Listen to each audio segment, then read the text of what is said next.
welcome back. For those of you just joining us, you are watching Mouth Breather's Hot and Sweaty Holiday Triple Feature.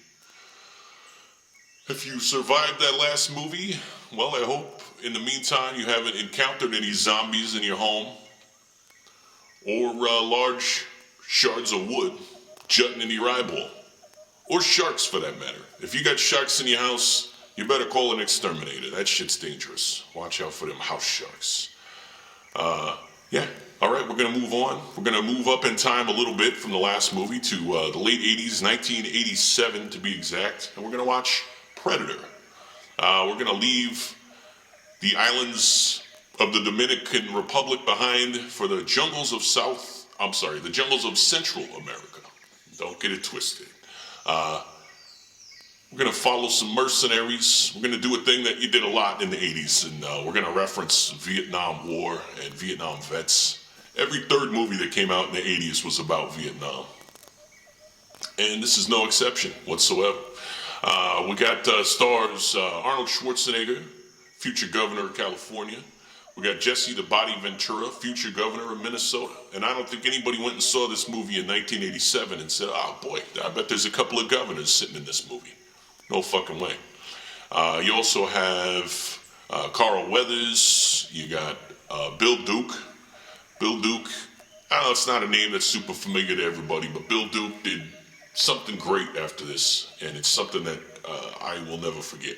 He was in that movie, he played the detective in Menace to Society, and he's the one that sits there and goes, you know you done fucked up, right?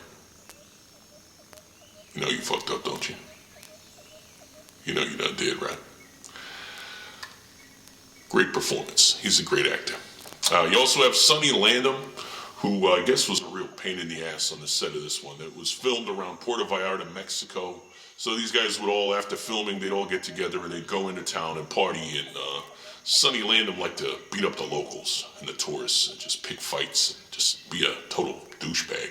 So they had to hire a couple of bodyguards to follow him around to make sure he wasn't acting up, which is pretty sad, really. Pretty awful.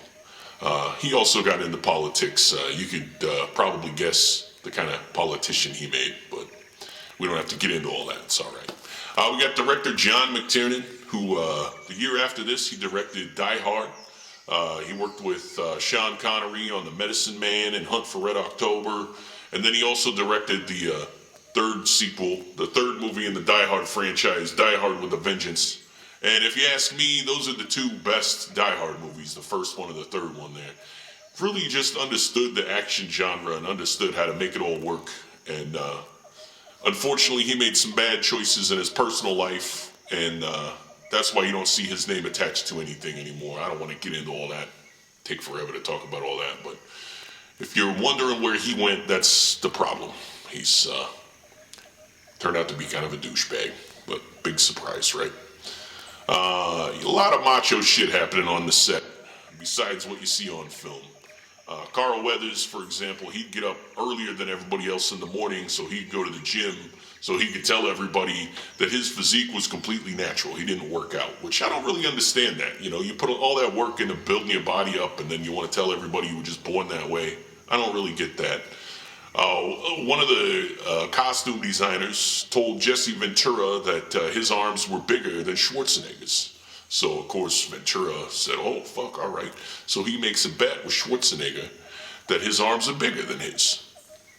Well, it turns out that Schwarzenegger had told that costume designer to tell Jesse Ventura that his arms were bigger than Schwarzenegger's. So obviously they go to measure and Schwarzenegger's arms are like 2-3 inches bigger. That kind of shit happening on the set. And I'm sure these guys had a fucking blast filming this thing. Yeah, I don't know. I don't want to get too much into the movie. I figure most of you have probably seen it. If you haven't seen it, you're in for a fucking treat. I'll tell you that much. Let's see, the guy who plays the alien, Kevin Peter Hall, he also played the Harry in Harry and the Hendersons. He did a lot of costume stuff. He was a big guy, and sadly passed away of AIDS that he received through a blood transfusion there in the early 90s. So he's gone, unfortunately. Yeah, I don't know. Not too much to say about this one. A lot of action, a lot of explosions, a lot of guns, a lot of big guns. Actually, this is the premiere, the film debut of the minigun. I don't know really why they call it that, because it's a fucking huge gun that shoots a lot of goddamn bullets. But to film this thing, they had to slow its mechanism down because it moved so fast they couldn't really capture it like they wanted to on film. That's what they used to kind of cut the jungle down.